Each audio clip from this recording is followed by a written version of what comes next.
है ना, ऐसे। और जहाँ फेरे लेते हैं, जहाँ जहाँ फेरे होते हैं वो भी हम लोग ऐसे फेरे लेते हैं, घड़ी की उल्टी दिशा में। और जब आप लोग खेत में हल जोतते हो, हल तो जोतते हो, तो हल जोतते हो तो जब आप फेरा लगाते हो तो कैसे लगाते, वो भी हम लोग ऐसा ही लगाते। पहले जब पानी निकालने के लिए कुएं में जो बेल को घुमाते थे, तो वो बेल भी कैसा घूमता था, ऐसे ही घूमता था, घूमता है, ऐसे ही काम करते हैं हम लोग। तो हम लोग जब नाचते हैं, पाली लेके नाचते हैं ना अपन, तब भी हम लोग ऐसे ही नाचते हैं। क्यों नाचते हैं ऐसे? क्योंकि हम लोग ये जानते थे, हमारे पुरखे जानते थे कि ये जो धरती है, धरती वो अपने अक्ष पे ऐसे ही घूम रही, और सूरज के आसपास भी ऐसे ही चक्कर लगा रही, सूरज के आसपास भी ऐसे ही चक्कर लगा रही। तो हम लोग धरती के अनुसार काम करने वाले लोग हैं। तो आप लोगों ने देखा होगा कि बेल चलती, बेल चलती तो ऐसी पेड़ पे चढ़ती, उसके फल हम खाते हैं, लेकिन ऐसी चढ़ती उसको जहरीली बोलते हैं।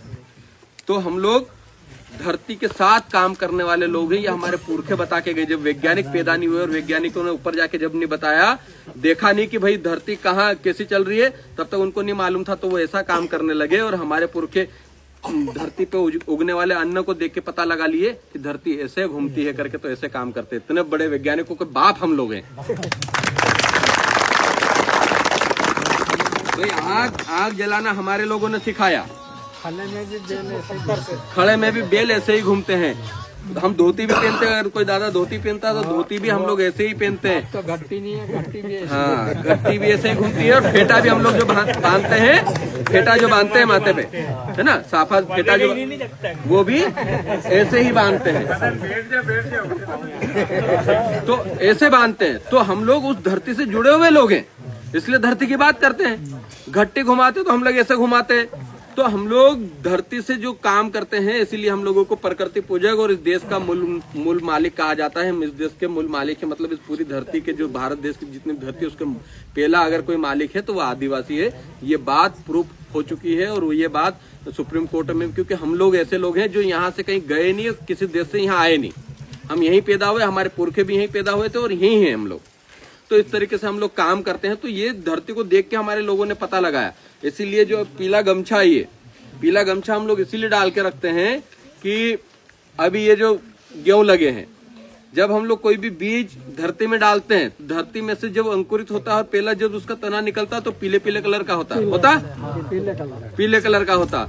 जब सूरज सुबह उगता है तो वो भी पीले कलर का होता है। और जब माँ की कोख से बच्चा जन्म लेता है, उसका जो पहला जो पानी होता है वो भी पीले कलर का होता है। तो हम उदय के प्रतीक है, इसलिए हम लोग ये पीला कलर गले में डाल के रखते हैं। इसके पीछे का भी कारण है, हम लोग कलरों से भी बहुत काम करते हैं। हमारे समाज में जब हमारे देवी देवताओं को हम लोग झंडा चढ़ाते हैं तो लाल और सफेद कलर का झंडा चढ़ाते हैं। हम लोग वहाँ पे जब पूजा करते हैं तो हम एक पत्थर की पूजा करते हैं। हम नदी का साफ पत्थर लेते हैं, उसको हम लोग एक जगह पे बिठा देते हैं और उसको देव या देवी मान लेते हैं। कुल देवी मानना तो कुल देवी उसको बोल देते हैं, या देव मानना तो देव बोल देते हैं। हम बाप देव, बड़ा देव बोलते हैं ना, बाप देव बोलते हैं अपने यहाँ, क्या बोलते हैं, बाप देव बोलते हैं। तो हर गाँव के काकड़ पे बाप देव होते। हम उसको पूजे बगैर, कोई नई लाड़ी भी लेके आते तो उस काकड़ की पूजा करे बगैर अपने गाँव में नहीं घुसते, है ना। तो ये हमारी संस्कृति का हिस्सा है, तो इसको कभी छोड़ना नहीं और ये अपने बच्चों को भी सिखाना है। क्योंकि ये संस्कृति अगर छूट गई तो हम आदिवासी नहीं रह जाएंगे, और आदिवासी जब नहीं रहेंगे तो हमारी जल जंगल जमीन पे दूसरे लोग कब्जा करने आ जाएंगे।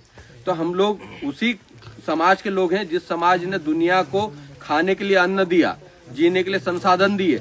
हम लोग इस पर भाई आज हमको खोदना होते पहाड़ हम भी खोद दें, लेकिन हम खोदते क्या, हम उसकी पूजा करते हैं और उस पहाड़ से उतना ही लेते हैं जितनी हमको जरूरत हो। उसमें से कोई फल जड़ी बूटी हमको कोई काम आ रही तो उतनी लेते जितनी हमको जरूरत हो, उससे ज्यादा नहीं लेते हम लोग। तो धरती से हमने उतना ही लिया जितनी हम लोगों को जरूरत है। लेकिन आज देखो बड़े बड़े जो उद्योगपति लोग हैं वो पहाड़ों को काटने पे लगे हैं। इस पहाड़ के नीचे भी कोयला हो सकता है, हीरा हो सकता है, चांदी हो सकती है, सोना हो सकता है, कुछ भी हो सकता है। तो इस पहाड़ के नीचे जो खनिज है वो तो हमारे बाप दादा का है भाई, इनके बाप तो छोड़ के नहीं गए थे, और ये हमारी जमीन लेने आ जाते हैं। तो उस जमीन बचाने के लिए आपको संघर्ष करना है, और उस जमीन को बचाने के लिए आप लोग सब एकजुट रहें। और साथ ही साथ 18 जनवरी 2026 को अभी हम लोग एक बड़ा आंदोलन रखे हैं भोपाल में, जिसमें पूरे देश भर के और मध्य प्रदेश के अलग अलग जिलों से, अलग अलग गाँव से गाड़ियां भर भर कर लोग आएंगे। सुबह 10 बजे हम लोगों को पहुंचना है भोपाल, और वहां पर संविधान बचाओ, आरक्षण बचाओ, जन आक्रोश महाआंदोलन कर रहे हैं। तो मुझे उम्मीद है कि आप भी यहाँ से संख्या बल में गाड़ी के साथ आप वहां पहुंचेंगे, क्योंकि हम आपके अधिकारों की बात करने वाले हैं। वहां पर हम लोग हमारे जो बच्चे जो पढ़ाई कर रहे हैं उनकी नौकरी नहीं लग रही, उसकी नौकरी की बात करने वाले हैं।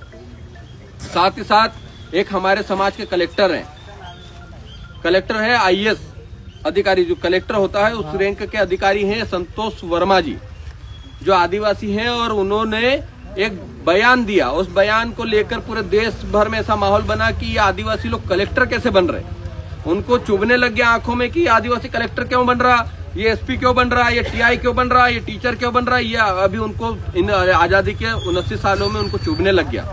तो क्या बताओ आप, क्या हम मेहनत कर रहे हैं, खेती में काम करें, क्या हमारे बच्चे भी वही खेती में काम करते रहेंगे क्या? वो जमीन बची कितनी है भाई? एक परिवार में एक के पास एक के अगर 4 बच्चे हैं तो वो एक की जमीन 4 हिस्सों में बढ़ जाएगी, फिर उसके बच्चे होंगे और हिस्सों में बढ़ जाएगी, तो छोटे छोटे टुकड़े तो बचे हमारे पास, उसमें कैसे जीवन जिएंगे और कैसे काम करेंगे? तो हम लोग तो चाहते हैं समाज का भविष्य सुधरे और समाज के छोटे छोटे बच्चे अच्छा पढ़ लिख कर कुछ अधिकारी बने, तब तो आप बुढ़ापे में अच्छे से जी पाओगे। जमीन को हमको रखनी है, लेकिन हमारे जो अधिकार है उस अधिकारों की बात भी करनी है। तो वो हम लोग भोपाल में 18 जनवरी को हम लोग कर रहे हैं। 18 जनवरी को आप लोग आइए, वहां पर हम लोग जल जंगल जमीन की बात करें। हम लोग